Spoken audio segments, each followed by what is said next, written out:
எல்லாருக்கும் நமஸ்காரம்.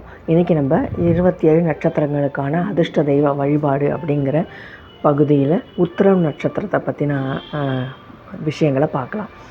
உத்திர நட்சத்திர தேவதையானவர் சிறந்ததோர் தேரில் வீற்றிருப்பவரும், 2 கைகளை உடையவரும், சங்கு சக்கரங்களை தரித்திருப்பவரும், பக்தர்கள் விரும்புகின்ற வரத்தை தருபவரும், வேத கால கடவுளர்களில் ஒருவருமான பகன் இந்த நட்சத்திரத்தின் தேவதை ஆவார்.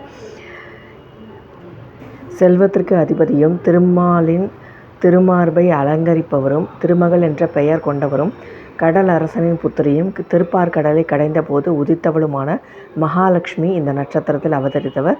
மேலும் தேவகுருவான பிரகஸ்பதியும் இந்த நட்சத்திரத்தில் அவதரித்தவர். இந்த நட்சத்திரக்காரர்களின் அதிர்ஷ்ட தெய்வம் அப்படின்னா மகாலட்சுமி, அதிர்ஷ்ட தேவதை. வில்வ மரம் மகாலட்சுமி வாசம் செய்யும் மரமாகும். அதன் பொருட்டே பூலோக வைகுண்டம் எனப்படும் ஸ்ரீரங்கத்தில் தாயார் சந்நிதிக்கு அருகில் வில்வ மரம் தலவிருட்சமாக போற்றப்படுகிறது. வில்வ மரத்தை வலம் வந்தாலும் மகாலட்சுமியை வலம் வந்த பலன் பெறலாம். வெள்ளிக்கிழமை உத்திரம் நட்சத்திரத்தில் அஷ்டலட்சுமி பூஜை, சௌபாகியலட்சுமி பூஜை, வைபவலட்சுமி பூஜை இவைகளில் ஒன்றை செய்து வர வாழ்நாள் முழுவதும் அஷ்டலட்சுமி கடாட்சத்தை பெற முடியும்.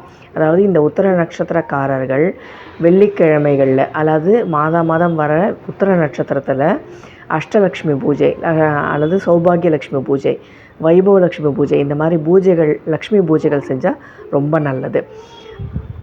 உத்திர நட்சத்திரக்காரர்கள் வழிபட வேண்டிய ஸ்தலம் 10 ஆழ்வார்களாலும் ஆண்டாளாலும் பாடப்பெற்றதும், எல்லா வைஷ்ணவர்களுக்கும் முதல் கோயில் என்று வழங்கப்பட்டதும், பூலோக வைகுண்டம் என்று இப்பூவுலகில் போற்றப்பட்டதும், ஸ்ரீ விபீஷ்ண ஆழ்வாரால் திரேதா யுகத்தில் ஸ்தாபிக்கப்பட்டதும், யுகங்கள் பல கடந்தும் நீங்கா புகழை பெற்றதும், ஸ்ரீ ராமானுஜர், வேதாந்த தேசிகர், மணவாள மாமுனிகள் போன்ற வைஷ்ணவ ஆச்சாரியர்களால் நன்கு பரிபாலிக்கப்பட்டதும், உலகத்திலேயே கோவில் என்ற அடைமொழியால் ஸ்ரீ வைஷ்ணவ ஆச்சாரியர்களால் புகழ்ந்து ஏற்றுக்கொள்ளப்பட்டதுமான ஸ்ரீரங்கம் உத்திர நட்சத்திரக்காரர்கள் விரும்பி வழிபட வேண்டிய ஸ்தலமாகும்.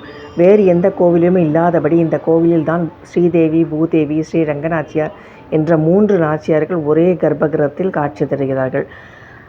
கம்பர் தன் ராமாயணத்தை ஸ்ரீரங்கம் தாயார் சன்னதியின் முன்னால் அரங்கேற்றினார். இந்த கோவில்தான் மகாலட்சுமி வாசம் செய்யும் வில்வ மரம் ஸ்தல விருட்சமாக உள்ளது. இந்த நட்சத்திரக்காரர்கள் வெள்ளிக்கிழமை உத்திர நட்சத்திரம் கூடிய நாளில் காவேரியில் தீர்த்தமாடி ஸ்ரீரங்கம் கோயில் சென்று ஸ்ரீ ராமானுஜர், சக்கரத்தாழ்வார், ஸ்ரீ தன்வந்திரி பகவான், ஸ்ரீ ரங்கநாயகி, ஸ்ரீ ரங்கநாதர் தரிசனம் செய்து அர்ச்சனை செய்து வந்தால் வாழ்க்கையில் அனைத்து நலன்களையும் பெறலாம். அது தவிர வெள்ளிக்கிழமை தோறுமோ அல்லது உத்திர நட்சத்திரம் வரக்கூடிய தினங்கள்லேயோ அஷ்டலட்சுமி சோஸ்திரம், மகாலட்சுமி சதநாம சோஸ்திரம் இதெல்லாம் படிச்சுன்னு தான் ரொம்ப நல்லது.